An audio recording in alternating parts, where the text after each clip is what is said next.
Hey y'all, thanks for stopping by to talk. Let's chat about it. Okay, we're going to take a step back. And we're going to go back to London before we landed in Paris. We're going to go back to London. So, even before London, as I mentioned several videos ago, I was in New York, right? And I made these wonderful friends, and they then became boyfriend and girlfriend, got married, and before they got married, they had to, get all their ducks in a row. A couple of years had gone by, so my friend's cousin, the one whom I stayed in New York, he did his business. And my London girlfriend, she went back to London.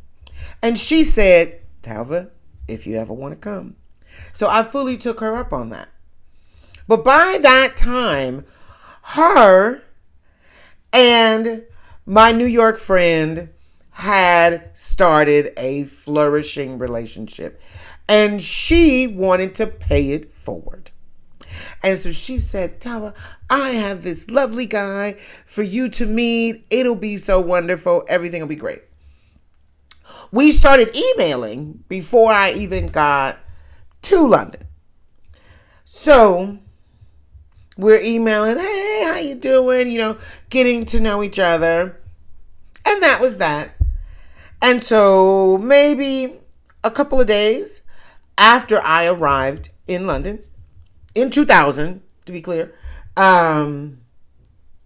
showed up. He drove down. I think it's down. He drove down from Leeds, and we hung out and we went shopping in Camden Town, and he took me to Cambridge on a little mini break. It was lovely. But, he lives there. He got a job. He got to go home and live his life. So off he goes, with the promise to I'll see you again sometime. And I moved on with life. I was leaving to go to my study abroad in Paris in a couple of weeks. I moved on with life. See you later. I am then walking down the street I'm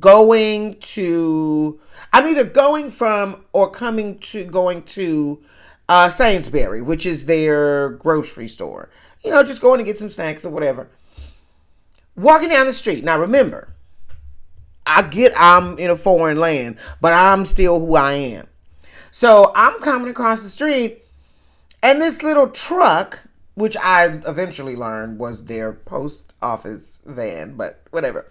This little truck comes whizzing by and almost runs me over.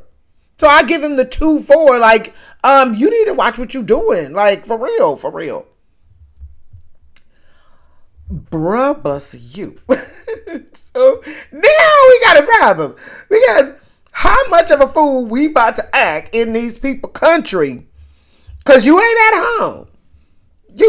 You and these, girl, bruh, busty you, come back. And he was like, why you doing all that yelling for? You need to learn how to walk across the street. Bruh. Well, Mr. Post Office took me to lunch, and we had a picnic on Hampstead Heath, and we drove. We were able, or let me say, I was able to see the city in a way that I would have never seen it had he not almost murdered me. It was fantastic. He will come up again in this little tale. But it was so wonderful. For the next couple of weeks, I had my own little London boyfriend. It was fantastic.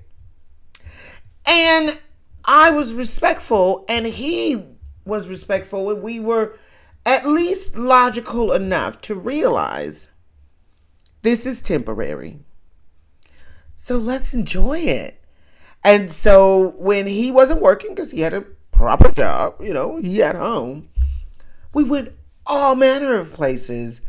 And I got to see and experience and learn a bit more about the London culture from a Caribbean man's perspective. Because there's that whole side of England that we forget about. We worry about the Queen and the royal family and all that business, and the fancy accent and all that business. But we forget that there are huge pockets of Caribbean people, of African people, of Asian people, of all of these different people living in that country and thriving and getting on very well. And Mr. Post Office was one of them. This is for him. I want to say thank you. If you never see this video, but if you do, I want to say thank you. I had a wonderful time, if I didn't tell you that before. Talk to y'all all later. Have a good one.